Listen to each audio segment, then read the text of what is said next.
and not just argue for opposition to the cuts. But we also as a party go beyond that, and I'm not going into great depth on the subject, because other speakers will touch on aspects. We, for example, don't believe there's enough to be against the cuts. It's necessary to be against the system that dictates the cuts. It's necessary to be against the system of profiteering and capitalist enterprise that dictates that people's livelihoods should be slaughtered on the altar of profit, that people should be driven out of jobs, should be driven into stress at work, and then of course decried as slackers when they go sick, when they're off with stress, when they're even driven to being on disability allowances and so on. We believe the system itself is rotten to the core and needs to be replaced and toppled. And the capitalist system in Scotland in particular is one that just means indefinite inequality, indefinite poverty for big slices of the population, and should be removed. And as a party, we see the linkage between the fight for self-government and the fight for socialism. We don't see any separation between the two. We believe that Scotland's wealth should be harnessed to the benefit of the people of Scotland. The oil wealth, the land wealth, the energy, the industrial wealth, the financial wealth of places like Edinburgh, for example, and of course the human wealth, the talent, the skills, the abilities that exist within the working people of Scotland. We believe those should be married to the needs of the population, and it can only be done if it's a system based on need, not based on the pursuit of individual private profit from multinationals or Scottish businesses if it comes to that. So whilst we're a party that opposes the immediate cuts, whilst we're a party that argues for united strike action, march together today, strike together tomorrow, so to speak, is what we're raising as a motto from this demonstration. Whilst that's our immediate arguments, we also believe it's necessary to raise people's sights, their visions, towards a different kind of setup, a different kind of system. And Scotland, with the power, the political power, the legislative power, for example, to lift people out of poverty by having a decent level of minimum wage, we think £9 an hour would be a good start, 2/3 of average male wages right now.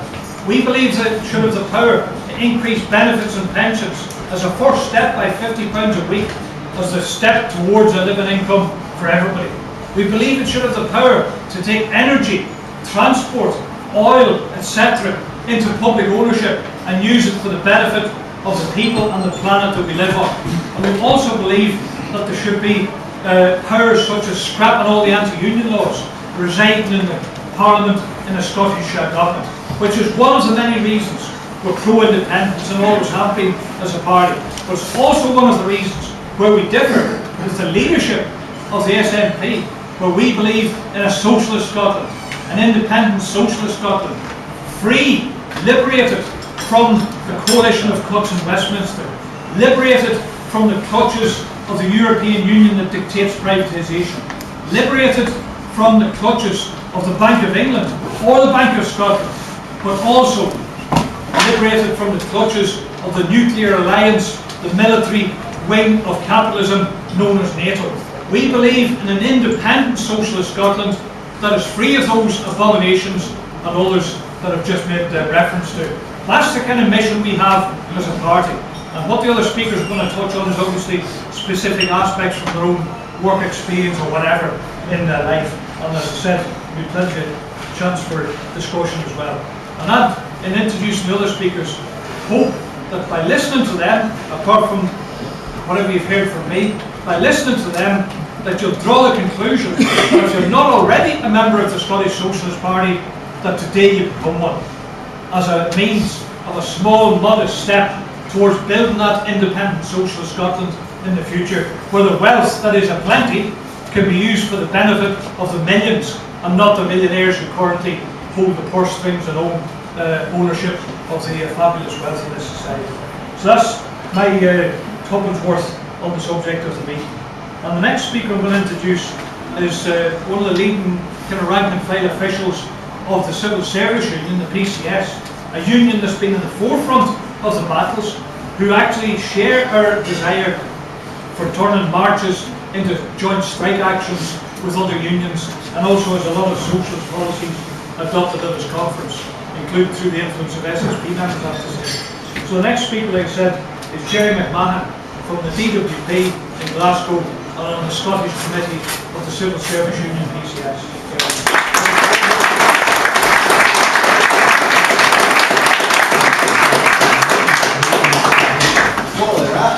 Richie, thanks very much for that introduction and thanks for the warm welcome.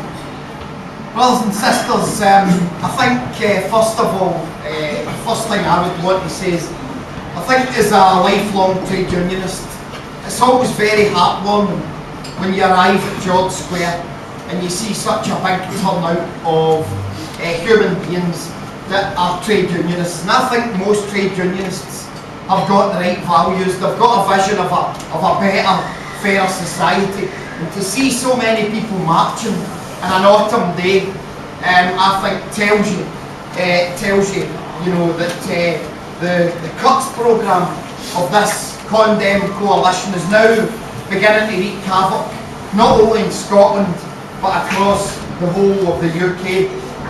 Now, Richie mentioned the fact that the speakers will maybe give you a vision of what life is like in their own you know, sector of society. I'm a civil servant and I have been now, sadly, for 32 years. And you know, I think one thing that I would like to make clear is that the vision that's always been portrayed in my lifetime of a civil servant is some bowler-hatted Mandarin bureaucrat that's well paid and, you know, enjoys a fairly middle class or better life, could not be further from reality.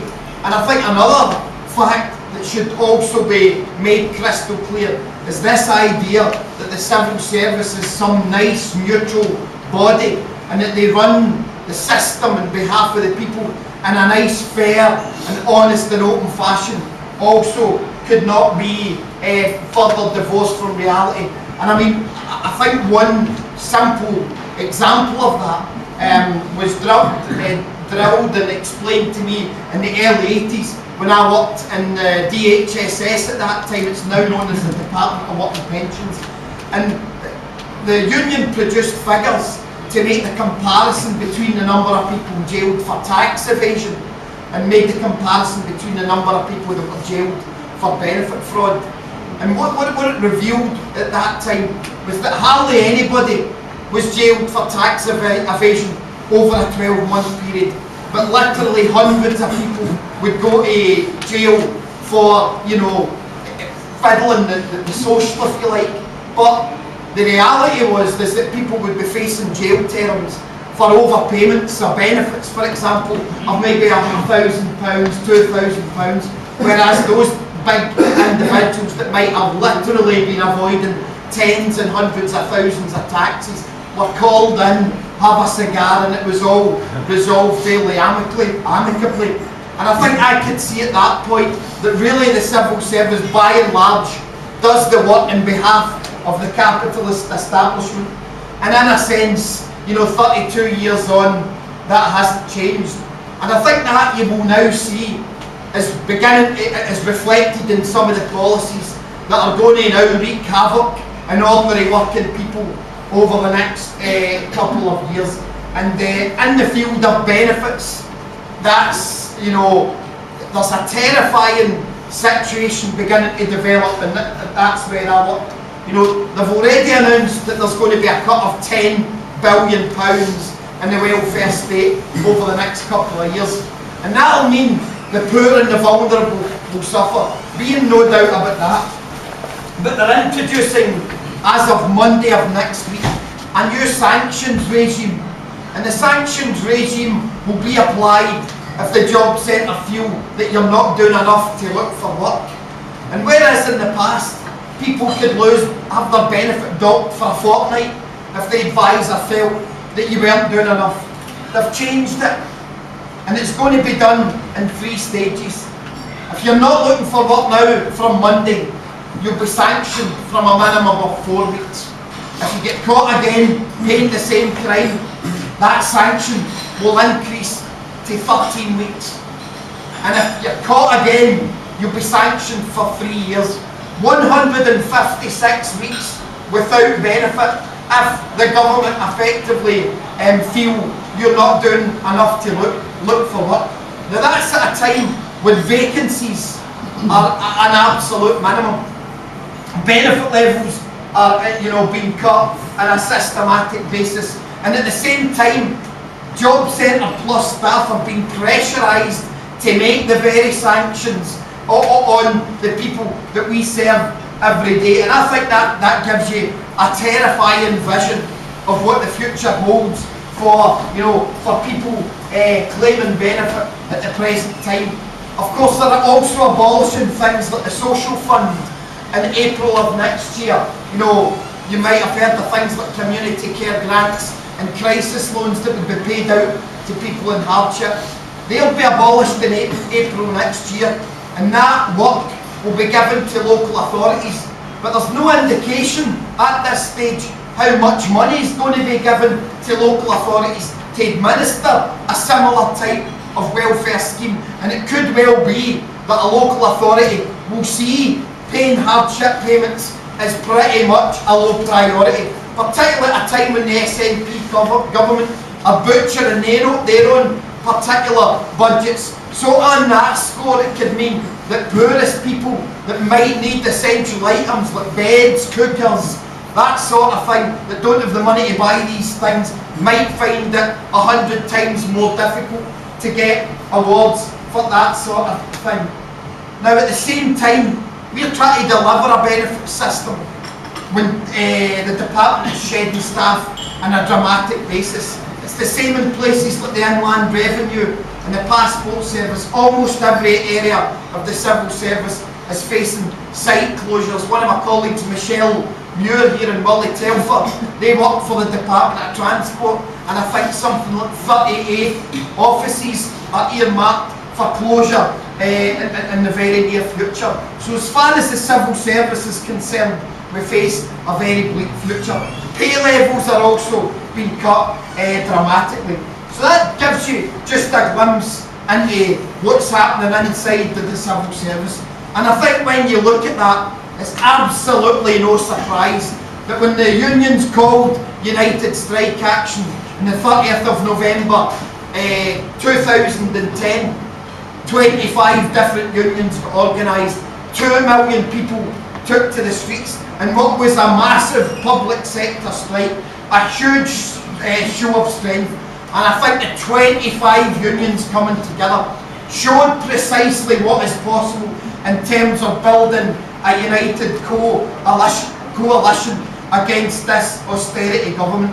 And I think as far as the Scottish Socialist Party is concerned, we firmly believe that the trade union movement has the potential to build a mighty movement that could bring down this government and change the austerity policies and bring about something dramatically fairer. And I'm very proud to be a member of the SSP, because I think right throughout this financial crisis and for a long time before that, we've always had a clear vision of a fairer society, and we work inside the trade union movement to try and realise that vision. We've supported the call for a 24-hour general strike across the trade union movement as the beginning of a campaign to galvanise a trade union-wide campaign of opposition to austerity. And I think that the decision of the TUC Congress a few weeks ago that was carried to look at the possibility of a 24-hour general strike, I think we should be clear inside the room.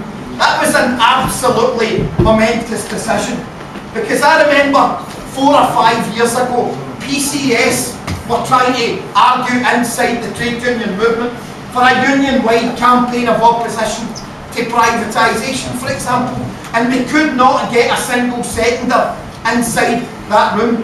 Yet we now see a situation where the pressure is building up from ordinary trade union members in every part of society, where those trade union leaders now feel compelled to show the radical side and vote in favour of a 24 hour general strike. So I think the movement has come a long way and is now gearing up, I think, for huge struggles to come in the future.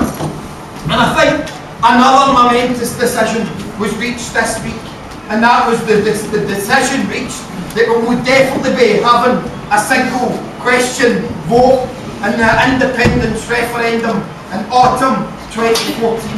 And one of the reasons I'm a member of the Scottish Socialist Party is that we have a clear and unequivocal vision for independence. And it's not the vision of independence that Alex Salmond is fond of. For example, whether a member of NATO and nuclear alliance.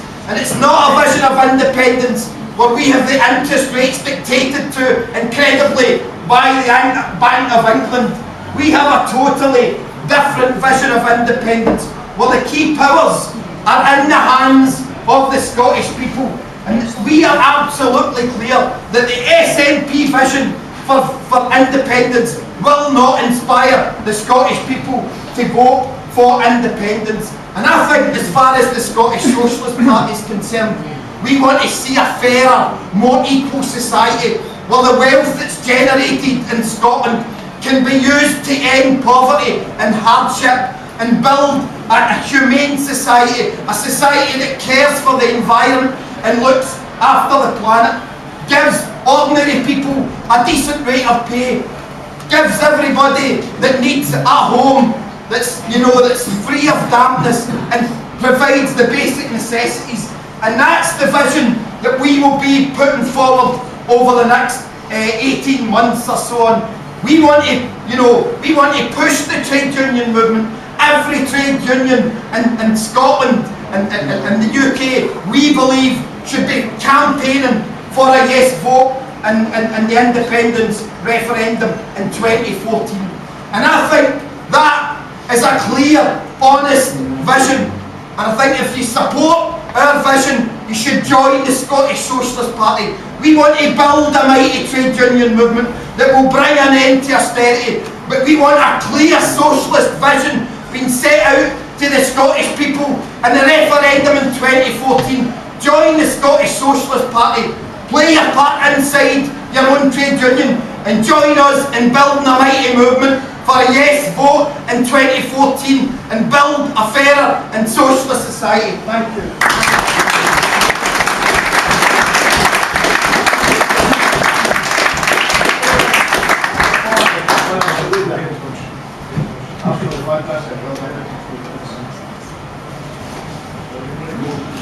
Yes, thanks a lot. The lads here have to leave for the bus to Edinburgh. There's an attendance list going around somewhere. Somebody can make sure that everybody reaches it and sign up to make sure you've left details for contact, okay? Alright, well thanks for a fantastic contribution there, Gerry. The next speaker, if people need a seat, rather I'll just go empty now. But the next speaker is a newcomer to public speaking, at least, so we say is Willie Devoy. Willie is a railway worker, works at Queen Street Station. His union, the RMT, the Rail Maritime and Transport Workers Union, is although it's one of the relatively smaller unions, it's also one of the unions that's been active in actually defeating the employer by taking determined action on a number of fronts, including regarding the ferry system recently, for example. But Willie was very kindly at late notice agreed to introduce. Thanks, Richie, for that introduction. As far as introduction go, that's definitely my most recent. And I'm accustomed to public speaking as I am, I'm not keeping you long. And I'm not for you either, Richie. Sorry, Thomas Willie Devoy, RMT member and branch activist at Glasgow Precinct, Glasgow 1 and 2 branch. And the railway industry, like all other industries, we are finding ourselves under attack. Recently this year, there was a review into the rail industry as to why the high cost of the rail industry. This review was commissioned by the last Labour government, it has to be said, can't move the towards this one. And Sir Roy McNulty, an Ulsterman, was charged with writing this review about the high cost of the rail industry. And to those inside the rail industry, it's a no-brainer. We know why it costs so much. It's privatisation. But there were many points highlighted as to why the rail industry is so expensive to run in Britain, and fragmentation being one of the main ones. There's too much fragmentation, everything's been cut away. There's 23 rail franchises in a country the size of the UK. It's 871 miles from Penzance to John O'Groats. It's less than 105 miles wide. We've got 22 rail franchises. Work it out for yourself. So where does all the money go? Another one, of course, was, well, your costs are too high, your staff are paid too much, they're overpaid and underworked. Well, he doesn't get up at 3:30 in the morning to go and work a train to get him to bloody work in the morning, that's not sure. But that's what I do, and many other people within the rail industry, and other industries for that matter. And you know, we don't have the privilege of getting to work on a train or a bus because they don't run at that time, except if you're in London or maybe Edinburgh. But you know, we have to make our own way to work in these circumstances. So these are the kind of tax that we're under. And one thing that McNulty pointed out was that he said that the default position for all rail operators should be driver only operated. Now, taking that from a safety point of view, you have driver only operated in Strathclyde area at this moment in time. It's been there for 25 years because they sold their soul years ago. They thought it was a good idea to take some money. Fortunately for the people, and very fortunately for the employers, they've never had a major accident. But what driver only operated means that if anything goes wrong, it's the driver that deals with the situation. The train can run without the ticket collector, but the train doesn't run without a guard who is safety critical trained, and he can take over when the driver gets incapacitated, and he can assist the driver down on the line. The ticket collector isn't qualified to do that, is not authorised to do that. So in major situations, in driver only operated, it's the driver that deals with it. And when a train crashes, the driver's first dead. Think about it. He's first to go. So you're left to your own. You can be walking about in line with the rails in line next to you in some cases, or they're running line next to you, there's 100 mile/hour trains about to pass. You know, and they won't stop until somebody tells a signal and says that this has got to stop because there's been an accident. So these are the kind of attacks that we're under, the cutting back staff in these situations. And just to try and point out just the privatisation during his comments, the events over the last 10 weeks have shown that one of the great capitalist ideals is to say that he's flawed. And what we're talking about is rail franchising. And the fiasco that is the West Coast Main Line has been barely been out of the news. But let me give you a brief outline of what went on. The bidding process originally consisted of 4 bidders, and they whittled this down to 2. Virgin Trains, who currently run the situation, and the first group, who I work for, unfortunately. And the Department for Transport awarded the franchise to the first group based upon the amount of money that First pledged to return during their tenure of running the franchise. A staggering £7 billion they offered to give back to the government over a 15-year franchise. But they don't need to pay anything back for the first 7 years. You don't start paying back until the last 7 years. And first, they've already got a franchise at this moment in time. They've just walked away from handing back the keys, which is the first Great Western franchise down in the south-west of England, because they said they couldn't make any money out of it. And they had the clause written into the franchise when they took it on, that this was a get-out. If they felt they couldn't make money, they could just walk away. But they also put their hat in the ring and said, oh, when it comes up for renewal at the end, when the franchise comes up for bidding again in 2 years' time, we would like to be considered for that. So they got preferred bidder status after they handed the keys back. And that's privatisation, that's what it's doing to this country.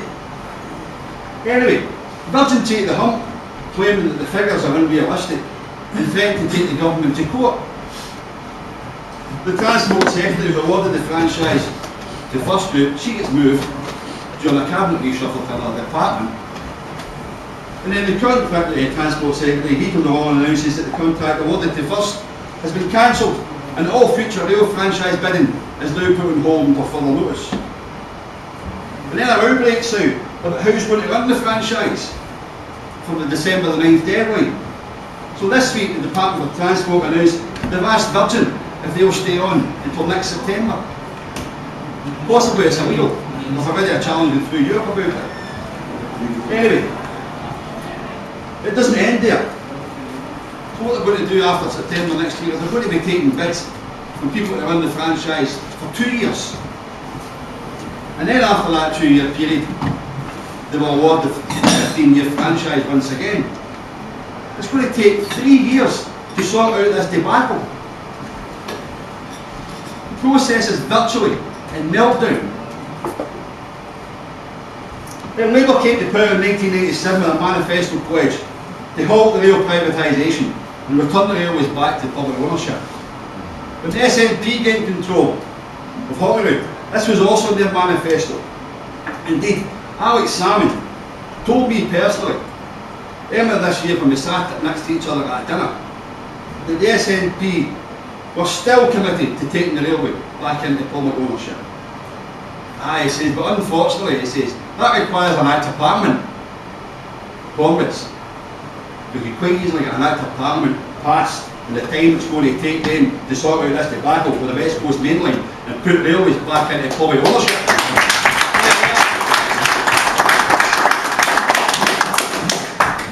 Last year, the rail privateers were paid £2.7 billion, £2.7 billion in public taxpayer-funded subsidies. And in fact, at this time, more than half of the rail franchises are receiving bailouts under a scheme known as revenue support. The figure is £450 million. That was at the start of this month. And this is a kind of welfare fund that the train operating companies can claim from when their wildly inaccurate revenue predictions don't reach the expected figures. But we are supposed to believe that nationalisation would cost too much. Why is that so? But nobody should be fooled with the SNP. The last Labour government commissioned a report into the cost of the railways, and the report, known as the McNulty report, was highlighted that fragmentation was one of the main causes of running the railways. This year in April, the SNP announced its plans for the future of railways in Scotland. And what did they announce? That the Scottish Railway franchise was to be broken up. Further fragmentation. The overnight sleeper services to London would be hived off, put out to separate tender from the Scottish Rail franchise. You couldn't make them up, really, could you? But there may be worse to come up. I'll touch on this briefly because I couldn't find the proper information for this, but this is from memory. Read about this during the summer. There might be worse to come if the EU gets its way. Because it recently announced that new laws would be introduced to force member states into further privatisation. These new laws would also make it easier for companies from the less wealthy newer member states to tender bids for running our public services. And the new laws would also allow any successful bidder to offer wages and conditions of employment on a par with workers from their own country. So for instance, if a company from Poland won a contract to run a public service here in Scotland, they'd be allowed to offer you wages and terms and conditions the same as the Polish workers get back in Poland. And there's already been a test case through the European Court. I believe it was between public service in Finland and a company from Latvia. And it was ruled that the Latvian company were right. So watch this space, it's already there. Comrades, an independent social Scotland would have vital public services and public ownership. Buses, railways, ferries. We would have the utilities in public ownership, the electricity, gas and water. All these are essentials for just a decent standard of living to ordinary working people. An independent social Scotland would see an end to the multinational companies profiting from these vital public services. And an independent social Scotland would offer a fairer society for all. Thank you so much.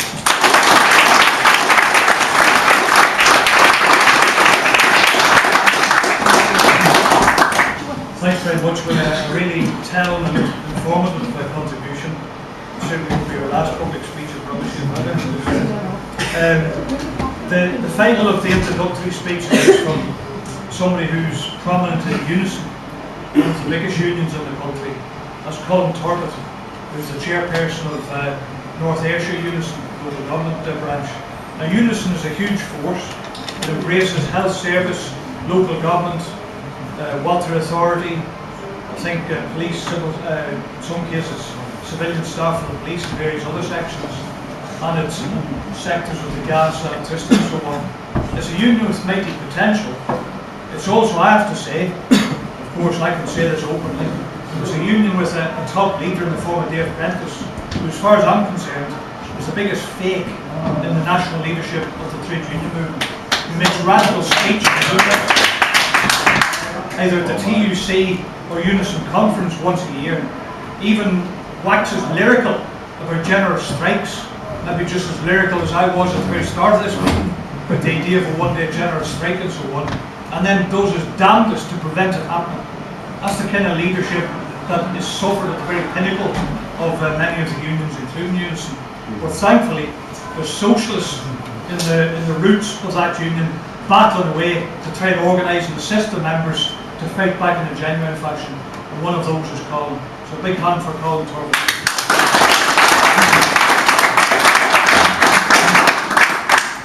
Thanks very much, Richie, for that introduction. I was thoroughly entertained last night. I watched Newsnight.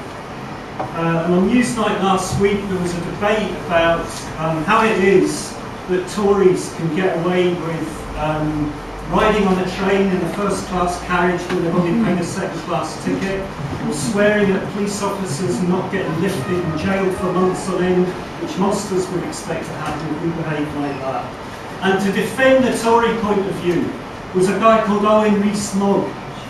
Nowadays when Tories come on the telly, you expect to hear that people like Cameron and Osborne, people have actually been to elocution lessons to dumb down their accents, not plumb them up. But this guy, I can tell you, he'd never been at any of those classes. Because his accent was, this guy was straight out of the 1950s, and all that was missing was the monocle. And you wonder, why did they send that guy down there? I suspect because it'd been a very bad week for the Tories, and the rest of them were getting tanked up on port or whatever it is they do on a Friday night. But it could be also that this guy, because he's out of the 1950s, that he actually represents, when you read about the history books, what they used to call one nation Toryism. People like Harold Macmillan stood for that. At the same time as building A-bombs and trying to hold on to the colonies, they were also building and creating a welfare state. So they called themselves One Nation Tories. And guess who at his party conference a week ago described himself as the new face of One Nationism, donning the mantle of Toryism. No more or less than the man that's speaking in London today, Miliband, Ed Miliband, is now a One Nation Labour Party person. Because the thing that these people have all got in common is that they're all signed up to neoliberalism. And I heard all the speeches today, but I never heard anybody mention neoliberalism. And that's the doctrine that they all share in common. The doctrine that we've had since the 1970s that's been forced on us by the IMF and all the other organisations of capitalism, and they all start working together. It's the doctrine that tells us we all have to worship at the altar of the marketplace. That in the name of profit, we promote a me society where the only person that matters is me, and hell-bent my neighbours or people in the rest of the country or in other countries. Where we buy clothes and goods that are made by workers in China who paid a pittance and who live in polluted, nightmarish cities. Where we're told to accept that it's okay that the corporate owners of the businesses we work for, if we're lucky enough to have a job, avoid tax. Starbucks, we heard this week, have paid 0.000%. They paid nothing in corporation tax and avoided £398 million of tax to provide public services and the rest of it in this country. And they're not alone. Google, all the other businesses that are doing very well, thank you, at the moment, are up to the same tricks in tax avoidance. And of course, they never suffer. Gerry pointed that earlier. We're told to accept that the welfare state and the public services we have earned and which were fought for by previous generations have got to be reduced and put out to the market. But we're told that in a world with diminishing resources, economic growth and greater profit for the wealthy only is the way forward. And that's neoliberalism for you. And the reason we're not told about that is these very same people that were speaking down at the Green today, when it comes to election time, they're telling us to vote Labour, who are a party of neoliberalism. Today's march had a pathetic slogan, a future that works. Owen Rees-Mogg could have marched behind that slogan quite happily. For me, it wasn't angry enough, and we've got every right to be very, very angry. Yeah, we should be looking forward. Independence, we've heard that today from the other speakers and from Richie. It gives us an opportunity to determine a better future based on a different type of society. And I'll tell you something, I listened to my Scottish Secretary, Mike Kirby, along at Glasgow Green today, and I was disgusted and appalled by him. He doesn't work for a living, he works for our union. He's not in the rank and file doing the kinds of jobs that I do. The guy earns £90,000 a year on top of the package that he took when he left Glasgow City Council last year. He doesn't represent my interests, so how dare he, because he works for a London-based union bureaucracy, and they're the people whose interests he represents, not mine or my members down in North Ayrshire. So how dare he pour scorn on people who are demanding independence as a way forward and an opportunity to build a socialist society in Scotland.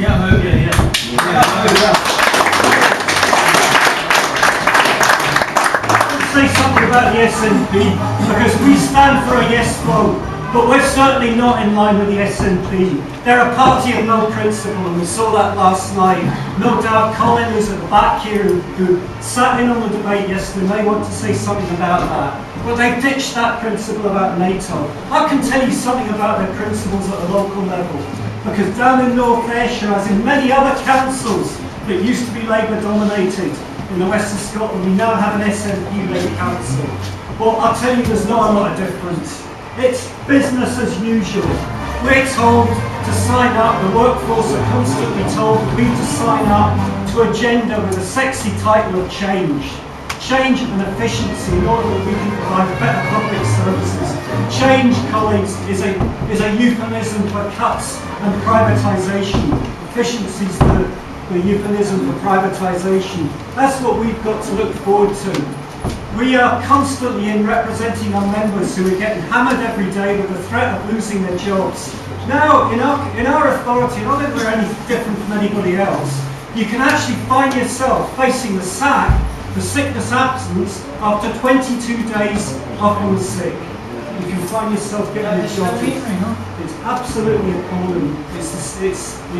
That's already, it's not quite as simple as I put it there, but that, crudely speaking, you can face the sack after 22 days on the sick. We've got some of the highest levels of youth unemployment in the country. I think we're second only to Corby in Northamptonshire, down in North Ayrshire. There's no hope, there's complete despair down there amongst young people. And do you know what our SNP group did a few years ago? The council are, of course, corporate. I'm a social worker, by the way. I'm very passionate about the job I do, and I believe a lot in what I do, and I believe in the potential of it. And we tend to look after the people who most suffer in this society through the inequalities that are perpetuated by neoliberalism. Every day I see the consequences of alcohol abuse, of drug abuse, of domestic violence, and all the family dislocations and mayhem that arise as a result of capitalism and its inequalities. And I've lost the point I was going to make. And the point about young people is that they're suffering the most down there because there are simply no jobs for them. We've been fighting as an SSP branch down in North Ayrshire. I'm proud that we started the campaign. It's now been extended into my trade union, into the very council itself. But we've been running a campaign to get a living wage for the modern apprentices that work for our authority. At the moment, there are 98 of them.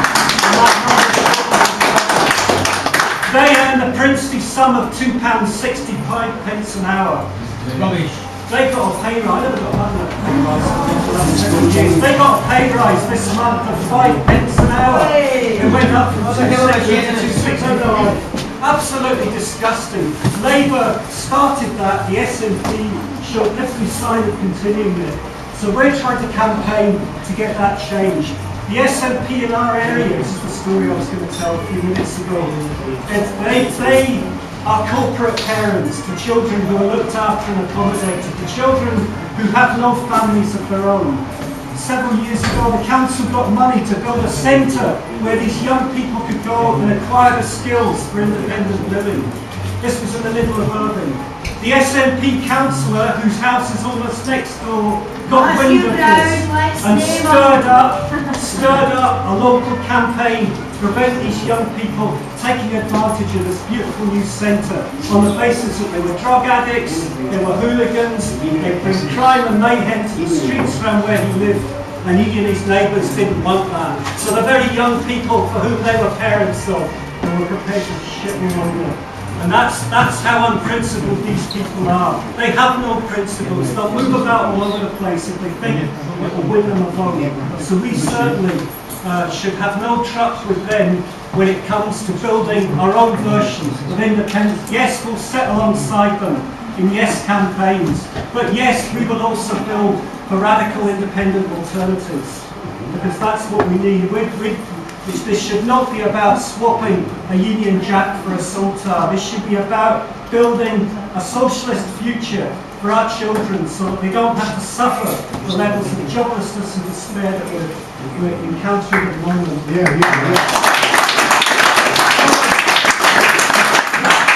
That better future that we were all marching for today, it won't happen through walks like that through the city centre, but not even through the city centre, through the bloody back streets surrounding the city centre. It won't happen through that. It will only happen if we fight for it. That involves every single one of us and the people back in our communities and our workplaces. That's why we need the 24-hour stoppage. That's why we've got to start building for that. And that's why we've got to continue the arguments. And the Scottish Socialist Party were well placed to do that. We have a layer of activists. If you're not already a member, then please think about joining, because we can network together and build for these alternative strategies that we need. Thank you very much. Factual, I've argued for a different vision of Scotland as well as immediate demands, and it's really something to discuss now, where you've got the opportunity, if you want to use it, to ask anything, say anything, give your own opinions, give your own experience and so on. I'll just explain two things before I bring people in from the floor. One is that there is an attendance sheet somewhere, I don't know where it is now, and if you've not already signed it, you know, if we can make sure, if you could help to make sure, I think there's actually at the front of it, just make sure that you sign that for contact details for future meetings and activities, alright? The other thing is just to explain that the reason the begging bowl went round, it's not because Alex Salmon is begging for multinationals to invest in Scotland so they can have low corporation taxes. It's a cheap gag, that's a fact. It's because Harry was prematurely doing the room collection. So just in case you wonder where the money's going, that's what it's for. So, further discussion, open up. Man there, Dougie, Dougie Malloy, East Kilbride. The starting point, from my understanding, we're talking about Rees Mogg there. Rees Mogg represents a class, and they're a united class that know what they're doing, where they're going and how they're going to get there. Our problem, internal problem, within the trade union, big one, syndicalism. It means we sort of look into the economics within the capitalist system and try to make some sort of sense of them. I've got to say to you, sometimes there's a simple notion that I've got. We need to politicise the trade union. We need to make sure that they've got a political identity. Fighting for the terms and the conditions and whatever they can give us, take away from us, is one thing. But the most simple one that I'd like to say already, we have the ball at our feet. MSPs, MPs, or whatever political few they tend to be, there's one question you want to ask them: whose side are you on? And if you ask them whose side they're on, and they tell you they're not the working class's side, which we represent, then they shouldn't be there. Overstating the obvious. Now here's the most difficult one of the whole lot, of course, is I did say that the capitalist class are united. And of course, big word again, they throw up the petty bourgeoisie, the shopkeeping woman, Lord Margaret Thatcher, to look as though she's an ordinary woman, and we'll support that. And a lot of other stooges in between time. But I've got to say to you, we've got to divorce even this SNP, because like Colin, I was there as well. And the big one in NATO, Abracadabra, run by the military industrial complexes in America, they act their interest. But 300 odd souls actually voted against that at that conference. And we can't say we've always got to differentiate the leadership of these unions, of these political parties, but what we talk about the real working class. And the real working class is actually based on something very, very simple. And there's two creeds: neo-globalism, I think they call it, and Keynesianism, maybe. Friedmanism, by the way, that's really what they're talking about. There's another thing called Marxism. people. And I think an understanding of Marxism goes like this actually. When we live at a pivotal time, we need a united, politicised working class. And to get there, by the way, whether it's your community, your district council, whatever he calls himself, your MSP, and I'm going to the delegation, by the way, to meet some of the groups in the GMB. I'm going to ask some questions. They're trying to redefine what Parliament actually said. They're trying to make sense of it. Progressive income tax is one based on ability to pay. Seems to be the government getting a deal. But it's a united class, and we need to ask these people, whose side are you on? Go for that. And the other thing you've got to do, sorry, one minute, we're going to unite people across the whole spectrum. Laughing was called another place one time, the Broad Democratic Alliance, because if we don't have it, I tell you, and they split us and fragment us, and it's us in name and name in us, but we smoke knows why that, we want to know why we did.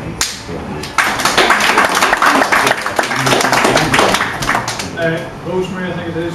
Don't worry about it. I think I want to address this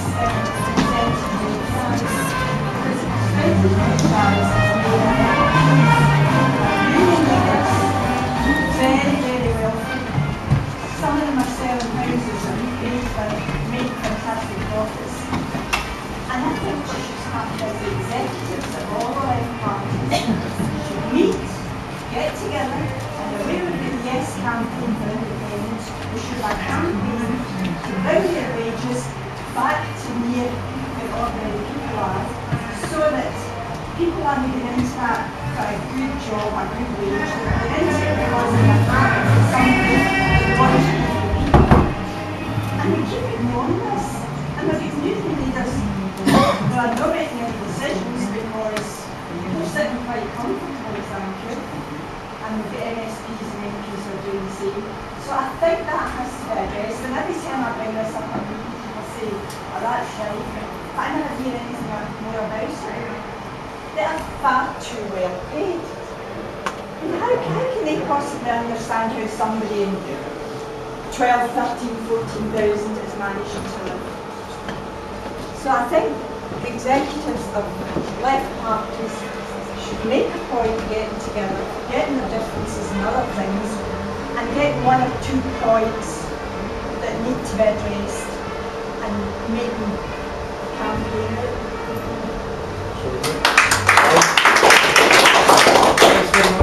I've mentioned before, I'm Colin Turbett, I'm the Joint National Schools President of the Scottish Socialist Party. It's good to see comrades I met yesterday as delegates for the SNP conference here today. I promise you I'm no stalking you. I attended the SNP conference yesterday and I was invited to sit in the debate because I represent the SSP on the Yes Scotland Advisory Board. And I have to say to you, that was 2 hours in the most engrossing politics you'll find in this country. It was an impassioned debate, it was split right down the middle. The SNP leadership won that debate by just 29 votes out of 800 delegates. It's worth remembering that in the course of that debate, Kenny McCaskill, other junior leaders of the SNP, I have to say, because Salmon and Nicola Sturgeon kept out of it, but their position's the same. The leadership of the SNP argued that the SNP will seek to affiliate to NATO in order to persuade America to give up its nuclear weapons.